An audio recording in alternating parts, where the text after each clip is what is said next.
Alright, here is part 2 of our Cobra 2000 that is being offered on eBay. You will notice there are some extremely different options in here for those of you who do know the inside of a 2000. Let me start with, over here we have nicely and neatly mounted the 100-watt board, which in this radio is only doing 40 to 50 watts, and there's a reason for that, gentlemen. We don't want to burn this 50-year-old radio up, and we don't want to tear up a nice board. We don't want it to get hot. We don't want it to disturb the rest of the unit. The board has been modified for 11 meters. They all have to be. RM Italy says they don't. They do work right out of the box. However, if you want optimum performance out of them, there is some rewinding on the main transformer that needs to be done, and a diode that needs to be changed. Minor stuff that I will keep to myself because that's what makes me and you guys you. So anyway, there's the RM Italy board. Anybody can buy them. Not everybody can put them in properly. So we put them in properly here at 409 Radios. You'll see all the wires in this unit are tied up nice, neat. Nothing shakes around. Nothing is disturbed if it does not have to be. Yes, that big gray wire is the 50-watt coax going down to the antenna jack.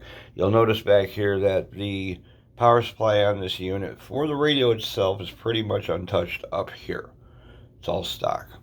We come around to the back half. This big orange deal here is nothing more than a 4,000 mic cap, and it's to do two things. It's to clean up the DC supply, make it nice and clean on the air, and it supplies a nominal amount of storage for the amplifier itself. It is connected only to the amplifier.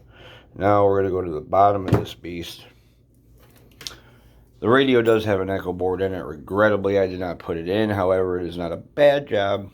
It is isolated, it is tied down, and it is a nice board. So it does come with an echo board. Let's get to my modifications. You'll notice that there are two gray 30-volt capacitors for the primary. That's going to stiffen up the primary and just keep the lights from dimming in extreme situations. Another big orange 4,000 microfarad cap is only supplying stiffness and filtration to the main power supply for the 2000. Anybody who's owned a 2000 in the last 50 years knows that when you key it down on sideband, the lights dim. This unit doesn't do that, gentlemen. That big cap is one reason, and here is the other reason. The other reason is this pair of two SD7118 transistors that are power balanced with some resistors. What we've done is we've taken the two caps for the 30-volt line, combined them, made it stiff, and then regulated it with two transistors instead of the single that Cobra normally puts in here. And that is the modifications as far as, let's get to the channel kit. This unit originally came with an MB8734 IC, which we'll flip it over and give you a quick glance of that. Of course, us being us, that had to come out. That's gone. We reverted back to what Cobra designed the radio with, which is, right there, boys and girls, even from the original manufacturer, the MB8719 chip with the fancy little Japan emblem on it. A lot of you guys don't know no better, but that is important. So that is the inside of our radio. This radio does not drift hardly at all. I would like to see a 10-turn clarifier put in it, but you know what? For the average guy, you don't need it. Other than that, boys, anything except the kitchen sink that has been thrown at this radio can be thrown at it. Also, let me reiterate that this beautiful Tug 8, unmolested, perfectly working D104 comes with this package, as well as 2 speakers. This speaker, I'm not going to bother cracking it open, it's just a silver box. Inside this speaker has been added a 30 amp DC regulated self-protecting power supply. The power supply in this unit is solely to power this unit in this base. The speaker has a plug on the back, as you can see.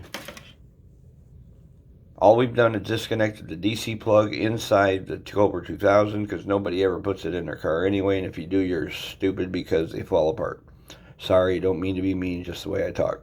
However, this plug runs the Stinger unit, it is only for the Stinger unit. The other kind of cool thing we did was, since we put a 30 amp supply in the unit, we did go ahead and give you a set of lugs on the back in case you want to unplug the DC plug from the back of the unit, isolate the power supply that way. Then use these plugs and you can run up to a 250 watt Texas Star on this unit and not have to have an external power supply. At that point, gentlemen, it doesn't get any better than this.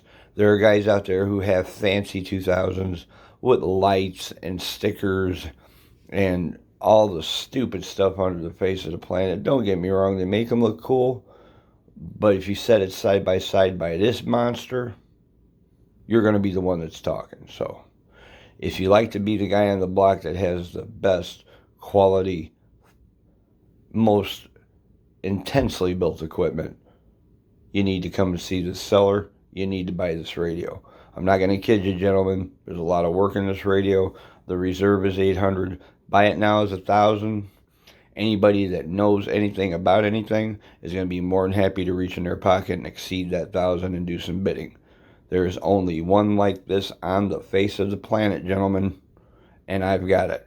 Question is, how much are you willing to pay for it? So, oh, and this unit does come with technical support. It will come with my phone number. Warranty on certain parts of the unit. Stinger board is warranted for a year. The power supply inside the speaker, the 30 amp power supply, is warranted for a year. Labor on this unit, and I'm being generous, guys.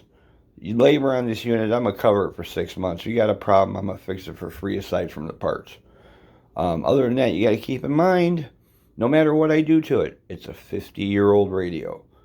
It just happens to be a 50-year-old radio with some kick-ass mods, a lot of attention. It's been brought to its former glory as far as electronics go. Guys, if you like 2000s, contact the seller, obtain a nice radio. This is George. They call me Mr. 409. Have a great day. There will be stills of this unit posted on this page.